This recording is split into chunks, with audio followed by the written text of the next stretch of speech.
Today's episode of the Outline Podcast is brought to you by Audible. Audible is offering the listeners of this show one free audiobook and a 30-day free trial. You can redeem this by clicking the link in the show notes or going to www.audibletrial.com/outlinepod. You can even use this to buy Becoming by Michelle Obama. She's so amazing. Anywho, try Audible today. Let's start the show.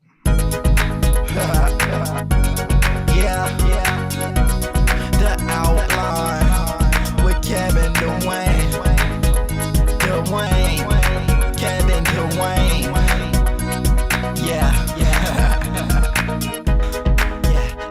The Outline with Kevin Dwayne.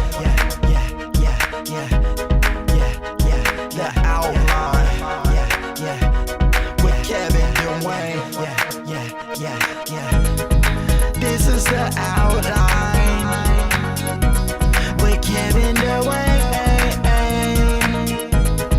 Kevin Dwayne. With Kevin Dwayne.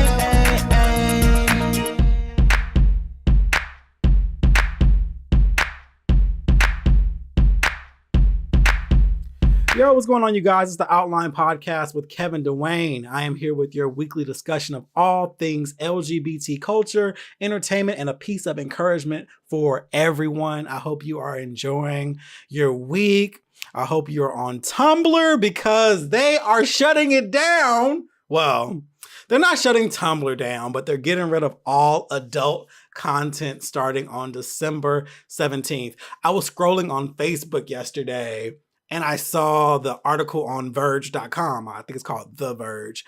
And it was a big stop sign and it said Tumblr. And it was like they're removing the content. So the CEO said the following. He said, "We've given serious thought to who we want to be in our community. Moving forward, we've realized that in order to continue to fulfill our promise and place in culture, especially as it evolves, we must change." He says that Tumblr weighed the pros and cons thoroughly before making its decision. It also decided not to remove explicit accounts because it wanted to give these accounts a chance to post appropriate content instead. But I believe that was in the past. But here's the thing. What the fuck do you use Tumblr for anyway? Like, Tumblr came out in 2007, and I remember it cycling around in my blog days.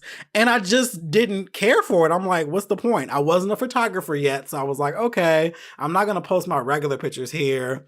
I didn't want to post poetry up there. I was just like, I personally didn't care. This is just my perspective. It wasn't until about 2012 when I moved to Atlanta.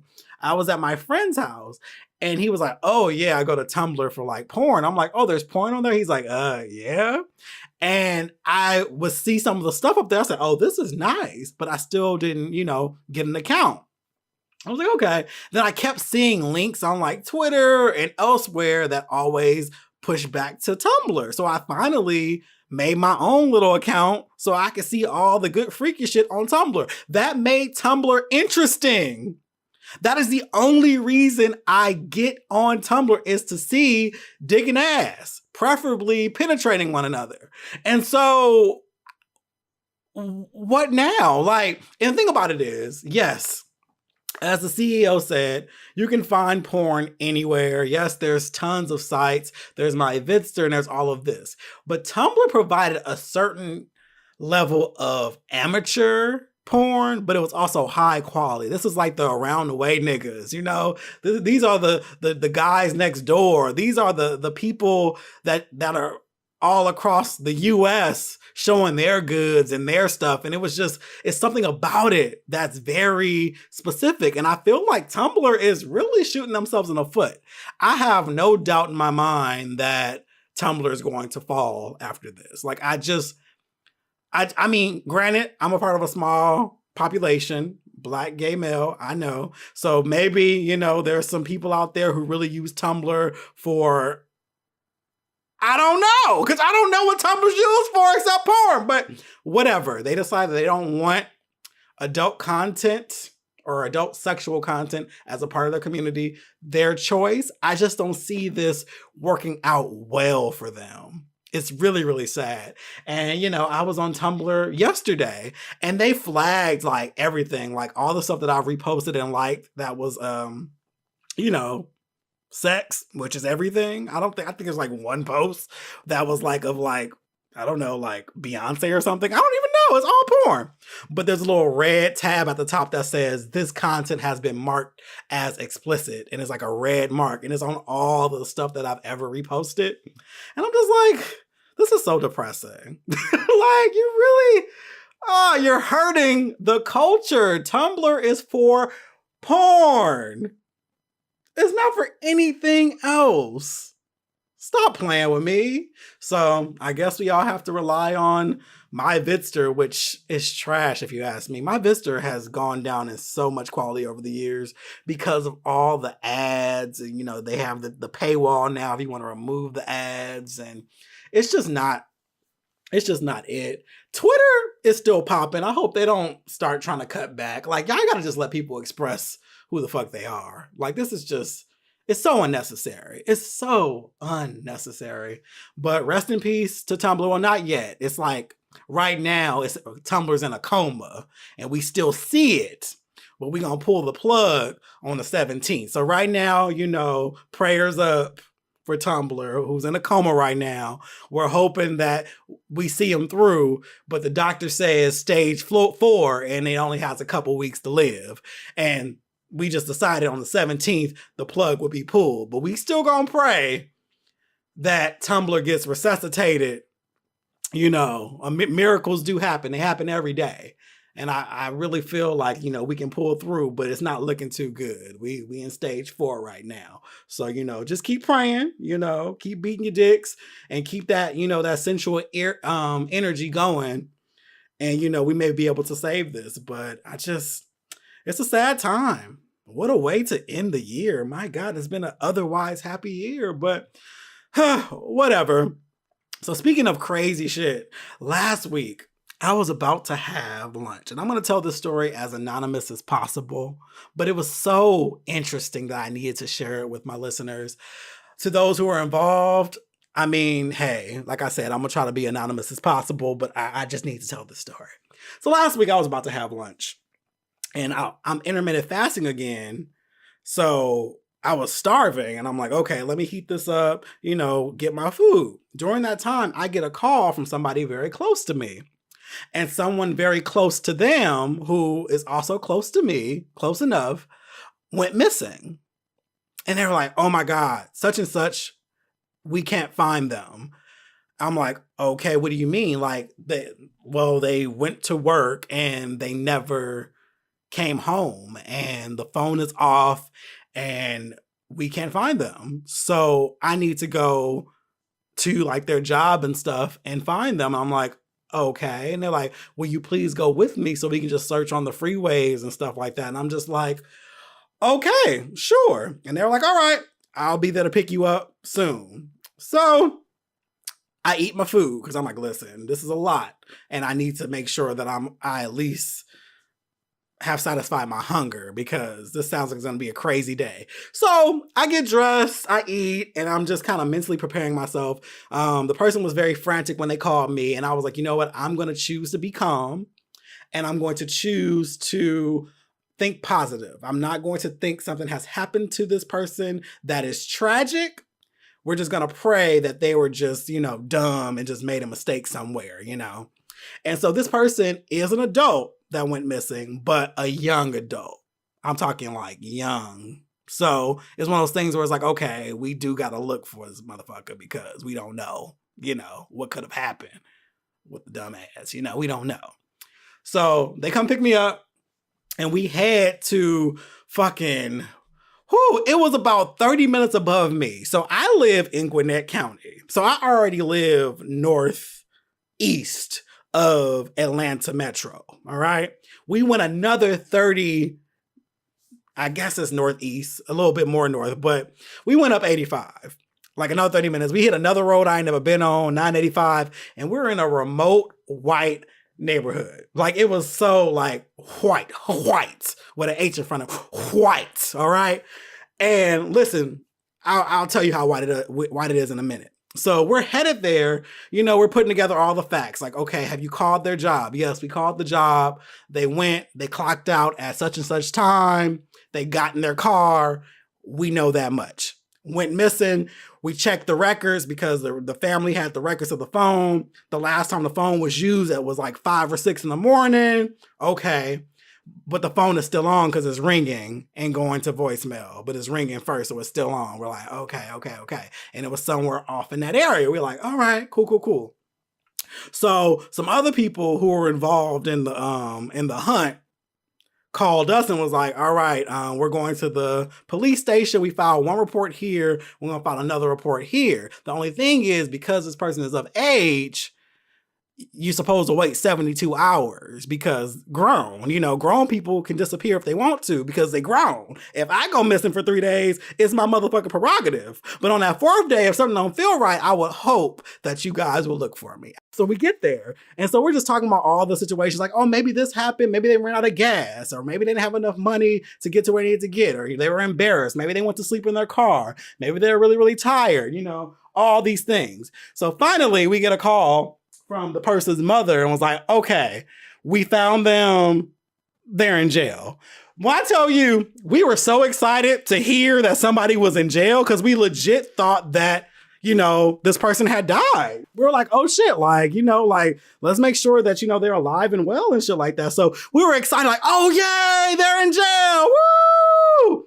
And so they're like, okay, come up here and, we'll talk or whatever. So we get up to this small ass, oh my God, that damn area was so damn white. We get there and basically they're in jail and we have to work on trying to get them bailed out. So there's this whole thing here. So we get like how much it's going to cost, and we all decide that we didn't have that to get them out. And when I say we, I mean the family. I didn't mean me. I wasn't actively thinking I was going to come out the pocket because, I'm here for moral support. I'm not here for financial support. So when I say we, I mean them.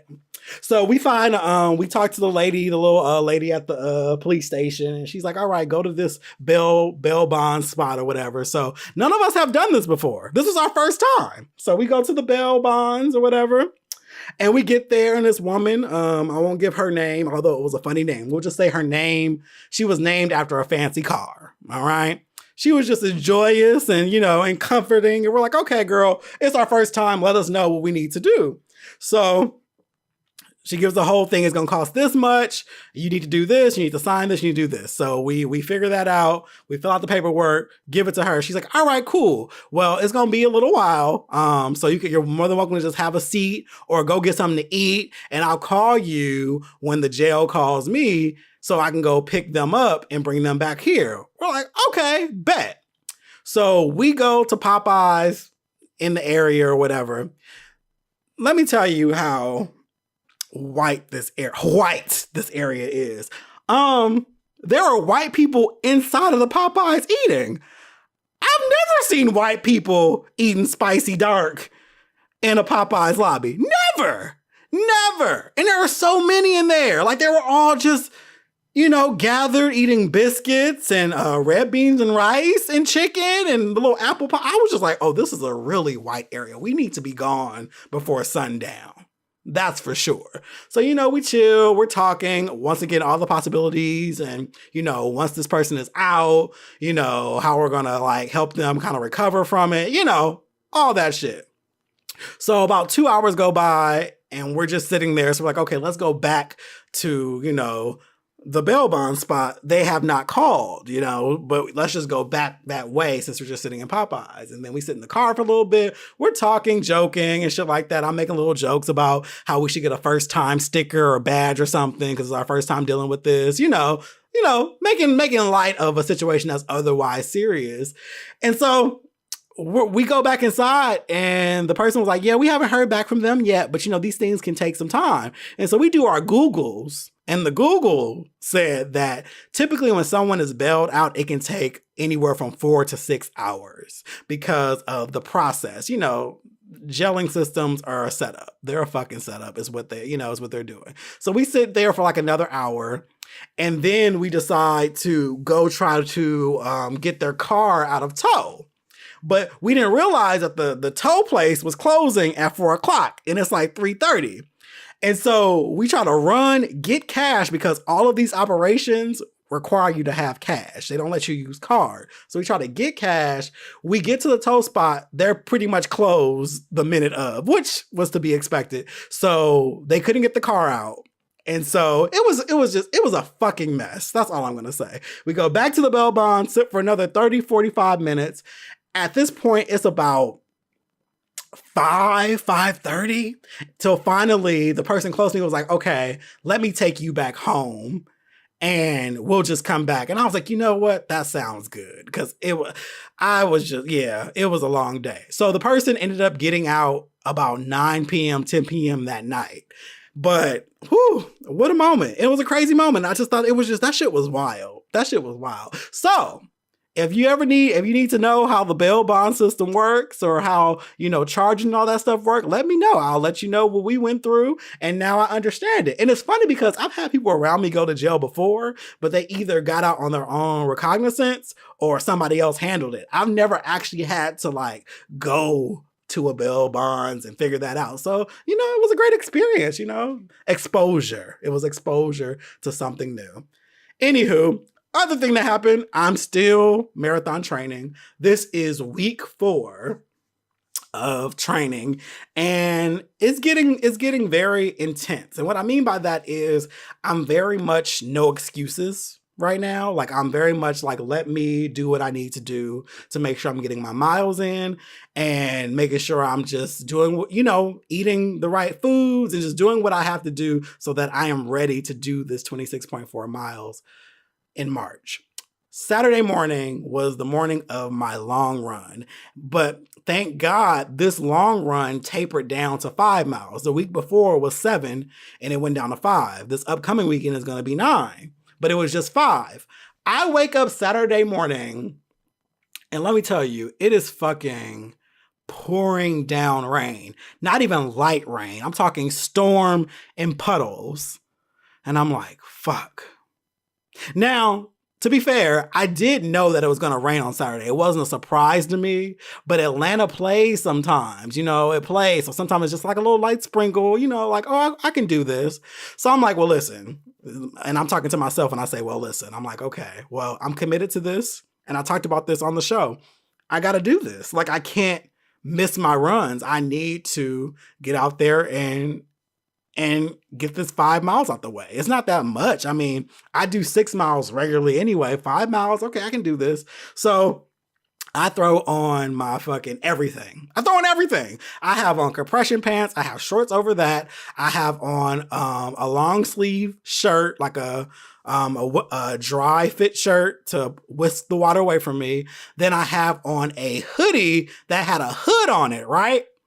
So I had the hoodie with the hood on it because I didn't want to do that on. I had a hat under that to cover my hair and have the hoodie. But then I put on this windbreaker on top of that because I didn't want the hoodie to get too wet because the fabric is like cotton. The windbreaker, it can repel water a little better. So I put that over that. I had on gloves. What else did I put on? My shoes. But here's the thing. I forgot to change my socks. I had the socks that I woke up with and they were thin ass socks. And so during that first goddamn mile, I was doing good. And here's the thing, while being in rain, I run faster because I'm trying to get it over with. So my speed was lit. I was hitting it through them miles. So first mile was cool. As soon as I get to the fucking second mile, I run through a puddle and my feet are wet. My socks are drenched. And it was in that moment that I realized that I didn't change my damn socks. I had on some damn dress socks. Well, the fabric was like dress socks, so they're really, really thin. So you can imagine how the fuck that felt. It was whatever. But once again, power through it. I'm like, whatever, Kevin. Get through this shit. Just keep pushing. So I pushed through and I'm cracking up because I know people are looking at me like, why the hell is this Negro out here running in this storm right now? And I'm just pushing through. And during the last mile, the storm gets worse. It gets darker. Mind you, it's the morning. It's like 10 a.m. 9, 10 a.m. It was early, but it gets darker and there's like a little thunder situation. I'm like, oh shit. And it's the last mile. I'm like, how symbolic, the last mile. And what's funny is there was another guy out there running and he didn't have anything on. He had on a dry fit shirt and shorts. And he was drenched. And I thought we was going to have a moment of like lifting one another up. Like, so I put my fist up at him like, yeah, we doing this. He looked at me like, nigga, fuck you. I'm trying to get home. I'm like, oh, all right, cool. Well, wish you the best. Meanwhile, I thought I was doing something by just being out there in all my gear. This motherfucker had on shorts and a shirt like it was a sunny goddamn day in Los Angeles. And he was running out there too. So much for that bonding moment. But I got home. I finished it. I was hype. Everything was drenched though. Like everything. When I tell you everything that was on me, it didn't matter. Everything was drenched down to I have this carrier for my phone that I put in the lowest layer I could. So it was in my hoodie inside of a carrier. I have this, it's a little carrier that I normally wear on my arms. It was inside the sweater, the sweatshirt that was under the windbreaker. So it was covered, but even my phone was like moist as fuck when I took it out. Luckily, they're waterproof now, so it's not a big deal. But it was definitely a journey, but it let me know that I'm taking this shit seriously. Like I'm being real with myself. If I can get out there in the rain, I can do this any other time. My only real concern is if it snows on a rain day, because I can't do the slippery shit. That's hard to run in. That will fuck me up. So I hope the upcoming months aren't one of those like it has been before in Atlanta. And if it's gonna snow, I need it to be on an off day because I can't do slipping, but rain, I got that. I got rain. So along with my runs, I wanted to simplify them. So for the longest time, I've wanted an Apple Watch. I want an Apple Watch since I want to say Series 2. Series 1, I didn't understand what the point was. I was like, I don't get it. Just like anything, when the iPad first came out, I'm like, I don't get it. Well, it's just a big phone. But then I ended up like, oh, this is dope. I didn't get it. So I was like, oh, I don't need it. But then Series 2, when they started doing GPS, I'm like, oh, that would be convenient. So I've always wanted an Apple Watch, but I've always just kind of put it off because I'm like, that's not really in my budget to get. So with me training for this marathon, I've been a little more adamant about wanting to get one. And so last week, I was kind of fighting myself. I have recently got a payment for an event that I recently did.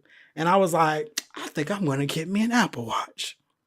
But then part of me was like, now, Kevin, you got other bills. Sally Mae is always due. Okay, Sally Mae's always there. You got some car shit you got to do. You need to, I was being grown. Like, you know damn well, you can wait. And I'm just like, yeah, you right. And so I decided I was going to wait. And then Friday, I don't know, something happened where I was like, fuck it. I hopped on bestbuy.com and I just ordered it in seconds. I was like, fuck it. Bow. Ordered, done, pick up today. But then that's kind of what my ass gets because I never got the second email from Best Buy saying I could pick it up, even though it said it was available that day. So I was like, okay. So I waited. I was busy Friday anyway working. So I was like, okay, I'm going to work and get things done. And then hopefully by lunchtime, it'll be ready and I can go pick it up. Nope. That cunt came and gone. So around 2:00, in fact, it was 3:00. I call up to the store. I'm like, hey, I ordered this morning and it said it was available. It says you have them in inventory, but I haven't gotten the second email. They're like, oh yeah, they're probably still processing it, but I have no way of seeing what time it'll be, but it'll definitely be today. I said, oh, so you guys do have them in inventory. He's like, oh no, we have them in inventory. It's just that the process is different because they have to pull it, whatever. He's like, but all else fails, you can always cancel the order and just get refunded and come and buy it in the store. And I was just like, no, I'll be a little bit more patient. I'll wait a few more hours and then, I'll come in and figure it out. He's like, okay, cool. But I'm like, but it'll be today. He's like, oh yeah, it should be today. I'm like, okay, whatever. Nigga, 8:00 hit. I heard nothing. And at this point, I'm a little annoyed by it. I'm like, what's the point? Okay, in-store pickups have never worked for me. ever. Every time I've done in-store pickup, no matter what store it is, it never fucking works. And I've just learned it's best to just go in and buy the shit yourself. Because it's like, don't say it'll be quick, same day, and you guys don't process it for like 2 weeks. That's stupid as hell. So whatever, 8 o'clock hits. I'm like, cool. I'm going to go up to the store because the store is down the street from me. That's why I was like, oh, I'll pick it up. Went to the store and walked up to the little pickup spot. The dude already was over his day, and I could tell by his tone that he was not ready to even deal with it. So that kind of put me off too, because I'm like, listen, I know you probably had a rough day, but like, don't talk to me any fucking kind of way. So I explained to him the situation. He's like, yeah, well, unless you have that second email, there's nothing I can do for you. And I'm like, I don't really get the process. So I said, I know you didn't come up with the process and you're just doing your job, but I'm trying to understand why I can see Apple Watches right there that you have in stock. I don't understand why you can't just take the receipt where you guys have already billed my card and say, hey, here's one. Scan it and give it to me. Why do I have to wait for somebody to do this later? I'm just trying to understand. That process makes no sense. He's like, well, he started going over, talk about all this other shit about them being behind. I'm like, I really don't care about any of that. I get that you guys are busy, but I'm looking at Apple Watches right there that are available. So should I just cancel the order and just buy one now? He's like, you can, but you're gonna have to wait for the refund and blah, blah, blah. And I'm just like, you know what? I'm going to work on my patience because I don't want to cuss you out because it's not your problem, but your tone is trash, but it's not your problem. So I left kind of annoyed, but I was like, whatever, Kevin, work on your patience. It's whatever. So the next day, which is now Saturday, I hear nothing. So around 2 o'clock, I cancel the order. I'm like, fuck it. I'll cancel it and I'll just go in and buy it. So I start getting dressed to buy this shit. And something just hit me and said, see, no, you're not listening, Kevin. You don't need this goddamn Apple Watch. See, and that's why your ass had to wait, because you don't need it. So don't get it. So I was just like, okay, you're right. So I decided not to buy it. And then, and to stop myself, I ended up paying other bills. Like I started putting money on credit cards and shit, you know, just to kind of prevent me from going to buy it cash or whatever. I'm like, whatever, I'll pay other bills. And I actually put it on Facebook that I made a really adult financial decision, but the child in me was really, really sad because I wasn't being impulsive. And I was like, okay, whatever. And I was real proud of myself. Saturday and Sunday, I told Sensei Raven about it. I'm like, oh yeah, I actually like fought myself for once and I did the right thing.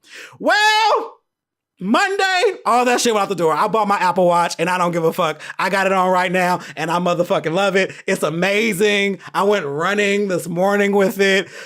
It was so nice to run without my phone. The fact that I can load music on this bitch and it has GPS on it and like my notifications come to it. Like my run was so good this morning. I love the apps on it. There's this breathing app that makes sure you're taking moments to de-stress. The running stats are amazing. It measures cadence, your steps per minute. It keeps you in stride. Absolutely amazing. I love it. I love the rings on it and I regret nothing. I regret nothing. It was a matter of space and opportunity. It's on me now. I love it. And that's that. I ain't shit. I fought myself, but guess what? I got it. And I feel like I deserve. So that's that. I have an Apple Watch now, Series 4, and I am in love with it. If you want to know more, please let me know. I can talk about it for quite some time because it's an amazing piece of equipment. Like I love it. It is so dope. Like that heart rate monitor and the reminders, like, listen, it's everything. It's everything. I love it. So yeah, all that to say is I tried to be an adult. It didn't work out too long, but guess what? One of the perks of being grown is being able to do what the fuck you want to do. And I bought it. So there's that. Who gonna check me? Who gonna check me? Who? I want to know. Nobody? Okay, cool. Bet. Another thing I purchased last week for Cyber Monday is Ancestry DNA. Another thing I've been wanting to do for a long time. I've been wanting to do my DNA forever, but once again, I just never wanted to part with $100 to do it. But last Monday, they were like $49.99. And I was like, okay, I'll do that. I will go ahead and purchase that. And FYI, if you're looking to do this until I believe, oh wait, it may have passed. I think, is it December 5th? I think, I don't know. Right now, I just saw online they're $59. So if you want to do one, now's the time before it goes back to $100. So I ordered one because I really want to make some connections to my DNA. No shade to my family, but I want to know more about my background outside of what they've only told me, because chances are they've never done substantial research on our background. They were just told by somebody else. And after a while, you get tired. You get tired of being told you're Native American, or you're just Indian, or you got Indian in your family. I want to know a little bit more. So I'm really excited to do this kit and find out more. And when I get it back, I'm pretty sure I'll share it on the show. I'll let you guys know, what the percentages are looking like. But I'm very, very excited about it. Like, I'm super excited to hear about that. I feel like I'm rambling now, but let me get to my final topic. And I think it's, I didn't realize how much this would kind of touch people, or maybe I did, and that's why I asked. But anyway, on Saturday, I believe it was Saturday, I said the following on Facebook. I said, are we ready to discuss how much of our consensual sexual behaviors in the bedroom have a rough, rape-like tone? Not yet? Okay. So this status definitely triggered people in a way that was expected, but also not expected. There were some people who I think took offense to it immediately, thinking that I was judging certain actions, but I wasn't. I was just asking a question for people to really observe behaviors. Number one, I love rough sex. I do, to a limit. You can't do too much shit. Some people be trying to throw punch and spit. Nah, I ain't none of that shit. I'm not with that. Don't do none of that. Don't call me out my name. Fuck all that. But I like a little, I like a little action. There's that. I'm not shaming, or I'm not discouraging rough sex. I'm just asking us, why is it that we desire rough sex? And so people left their own comments. Like, there are a couple people who were saying, it's because of porn. People are trying to work out their past traumas. Some people said it was an exchange of power. Some people are like, there's a certain excitement. They feel like, sex will be boring otherwise. However, boring is subjective. And I think we have to be careful with saying things are boring. But furthermore, I want to shout out the What About Your Friends podcast with Charnel and Frankie, because they actually discuss this question that I posted on Facebook on this week's show, which I believe is called Where's the Bass? Make sure you guys check out this week's show. But they actually discussed this on their show briefly, and it was great because I got to hear some more perspectives. I also want to note, in my original question, it said, are we ready to discuss how much of our consensual sexual behaviors in the bedroom have a rough, rape-like tone? Charnel made a very good point. He had an issue with me saying rape-like tone because rape isn't necessarily one way. And I agree with him. And I do want to acknowledge that I do agree that I shouldn't have generalized rape as one way. Rape can come in many different forms. It doesn't have to just be rough or forceful, because sometimes it's a power dynamic. There's times where people are threatened in other ways. If you don't do this, I'm going to do this. Or if you want this position, this is what you have to do. Sometimes there's drugs involved where people don't even realize they're being taken advantage of. So rape definitely comes in different ways. I think when I wrote it, I was just trying to get people to talk about the forcefulness of how sex was. So if I had to do a rewrite, it would probably say, are we ready to discuss how much of our consensual sexual behaviors in the bedroom have a rough, forceful tone, much like the way we romanticize rape to be? How's that? I think that's better. But thank you for calling that out. I didn't want to generalize in that way. I didn't even think that through. And that's why it's great to hear other people's perspectives on how things, sound and come across. I didn't mean to generalize rape in that way. Rape definitely comes in many different ways. But what made me think about this was how many of my own, and I'm going to be very personal here, I can't use other people's examples. I can only use what I've gone through. with a lot of guys, there's a lot of dialogue that happens during sex. And yes, it's consensual. You know, we've agreed to have sex, we agreed to do things, but sometimes things are taken too far or things are said. And one thing I've been hearing recently, like with some guys, like, you'll be having sex, right? And then like they'll say some shit like, oh, this is what you wanted. This is what you wanted, remember? This is what you wanted. And I'm like, why is it necessary to say that? Like, yeah, this is consensual. This is what I wanted. Otherwise, you wouldn't be here. But why do you feel the need to say that? But then they only say it during times of intense movements. They're not saying this while in missionary kissing me gently. They're saying this while, you know, pounding me out. You know what I mean? Like, it's like, why is this necessary to say this is what you wanted, right? This is what you wanted. Or shut up and take this. Don't move. Move again and watch what happens. These are all things that I've heard during sexual encounters. Don't move. Move again and watch what happens. Shut up and take this. That's a little much, no? And I'm sure many of you have heard the same type of things during sex. It's like people find it to be exciting, and it is exciting. It does make it fun because it's consensual and you're agreeing to it. But why? Like, why did this get introduced into consensual sex? Why is this such a thing? I mean, even that when it comes to pinning down, holding arms down, holding legs down, putting you in positions where you can't really move, or going harder than you want them to, and just basically it's just like this whole thing, demeaning things that people say, or whether it's like with me, I don't like forceful foreplay. I can do like rough sex in that general, but I can't stand some ghetto gagger shit. Ghetto gagger is a genre of porn where people are giving head, but it's really, really aggressive, and they have like, you know, saliva everywhere, and they're pretty much being choked by dick. Like, and it's just, that turns me the fuck off. I hate that shit, but some people like it. I'm like, yeah, that's not my shit. But it's like, why do you need this? And that comes down to like power. That's control. It's like, oh, I'm forcing you down because I'm in control here, and I'm making you do what I want you to do. And it's just like one of those things you're like, this is a lot. Now, if you're into that, great. That's totally fine, but a conversation needs to be had. Or even like, I had this one guy, we were about to have sex, and he pretty much forced himself inside of me. And those of you who have had anal sex, you know, there's a process of getting in.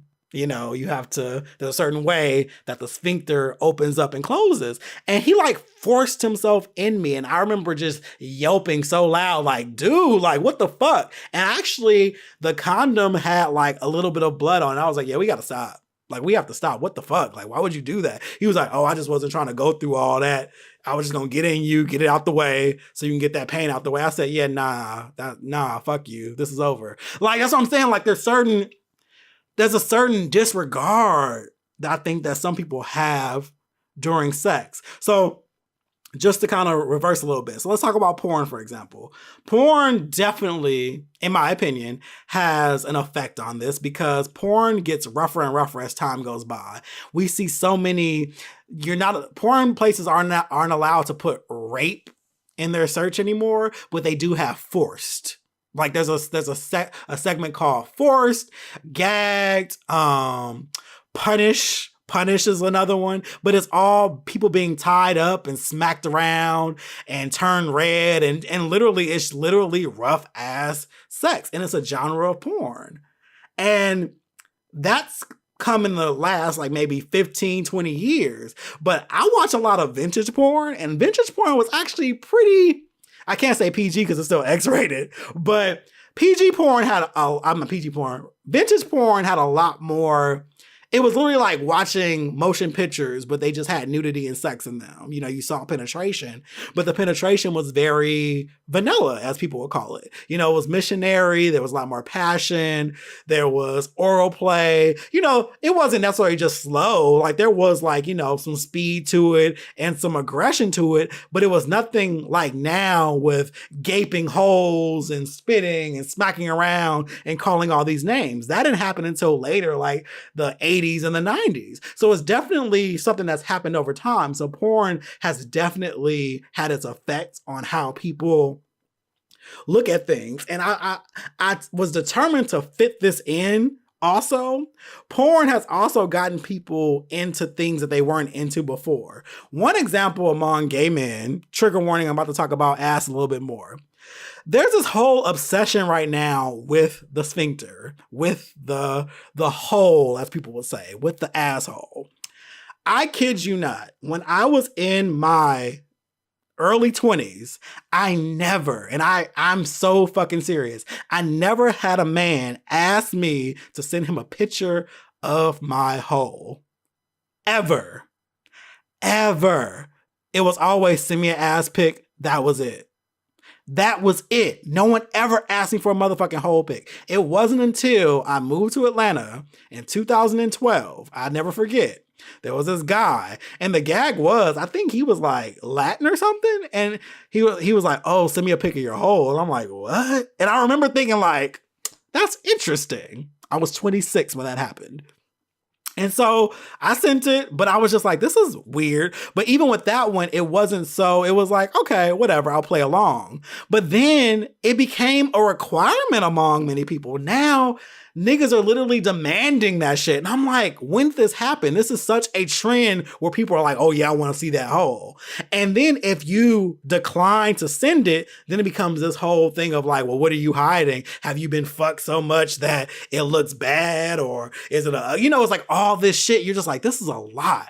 And with me, I feel like there's something very demeaning, in my opinion. I shouldn't have to say in my opinion, this is my podcast, but I feel like there's something very demeaning about taking whole pics. You know how that looks to put a camera up and spread cheeks for a photo of your insides? Like, that shit is wild to me. I have a couple though, because, you got to go to them when, you really want to, get that trade. It's like, listen, you fine. I don't want to miss out on this. So let me have this, ready. But I'm not taking 3 million of them though. It's too much. But that's definitely a trend that has happened in the last maybe 5 years. Like, niggas never asked for whole pics. And now it's like all people talk about, even on Tumblr. There's tons of holes on Tumblr now. So these are things that definitely come over time, So yeah. Porn is one. Trauma is another. I don't know if you guys remember, but a while ago on the March, it was in March when Christina was on the episode, we did Let's Unpack This. I talked about kind of the first time that I was having sex with somebody that I really enjoyed. Like I really liked them a lot. And I remember we were having sex and he was really, really rough with me. And I remember kind of being in pain during sex. But part of me didn't want to tell him to stop for sake of like disappointing him or not being down enough. But I was like, damn, why is he like fucking me so hard? Like, what the fuck is this about? And I remember like in my early days, I just wanted to like be in love, have missionary sex, be all lovey-dovey. But it wasn't until after that I started getting into rougher sex. But part of that was kind of traumatic though. Like, I wasn't 17, 18 wanting to be fucked hard and rough. I wanted to be in love and, do all the tender shit. It wasn't until later where I realized that was the way that a lot of men were having sex, and I kind of adjusted to it. And then I grew to enjoy it that way. But it wasn't natural. It came later. So a part of it is kind of like working through trauma. And power, I've met plenty of men who want to be called daddy and who want you to be submissive to them. And there's this whole thing of like, them trying to work through that shit. But yeah, so it's very interesting, but there definitely is a certain level of excitement to it. But I just wanted people to really think about what that is. I'm not shaming it. I'm not saying you shouldn't get choked a little bit. I'm not saying you shouldn't gag on some dick if you don't want to. I'm not saying you shouldn't get pounded out. That's up to you as long as it's consensual. Consensual is sexy.